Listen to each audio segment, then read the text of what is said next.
কর্মসূচি থেকে আমাদের একটাই দাবি, সেটা হচ্ছে জুলাই গণঅভ্যুত্থানে আমাদের যে 2000-এর উপর আমাদের শহীদ ভাইরা রয়েছে, প্রায় 30,000-এর উপর আমাদের আহত ভাইরা এখন পর্যন্ত হাসপাতালের বিছানায় কাতরাচ্ছে। এই সকল হত্যাকাণ্ড, এই সকল নির্মমতার বিচার আমরা চাই। আমরা অন্তর্বর্তীকালীন সরকারের কাছে আমরা এই দাবি রাখবো, যত দ্রুত সম্ভব খুনি হাসিনাকে এবং তার দোষরদেরকে শাস্তির আওতায় এনে তাদের বিচার নিশ্চিত করা হোক।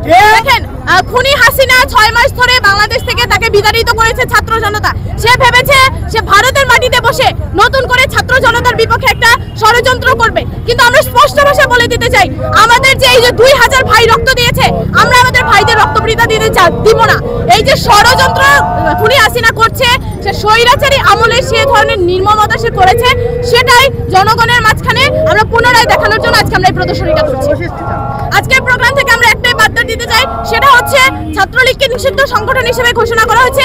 তাদের কোনো কর্মসূচি বাংলাদেশের মাটিতে কোনো ধরনের কর্মসূচি সফল হবে না। বৈষম্য বিরোধী ছাত্র আন্দোলন যতদিন পর্যন্ত রাস্তায় থাকবে, ততদিন পর্যন্ত ছাত্রলীগের এই বাংলার মাটিতে তারা নিষিদ্ধ সংগঠন হিসেবে ঘোষিত হয়েছে, তাদের কোনো কর্মসূচি আমরা বাস্তবায়ন করতে দিব না। আমরা ফ্যাসিস্ট হাসিনাকে এবং তাদের দর্শকের সাবধান করে দিতে চাই, তারা যে নির্মমতা বাংলাদেশের মানুষকে দেখিয়েছে, পুনরায় তারা যাতে তাদের সেই সাহসটা পুনরায় যাতে না দেখে। ধন্যবাদ।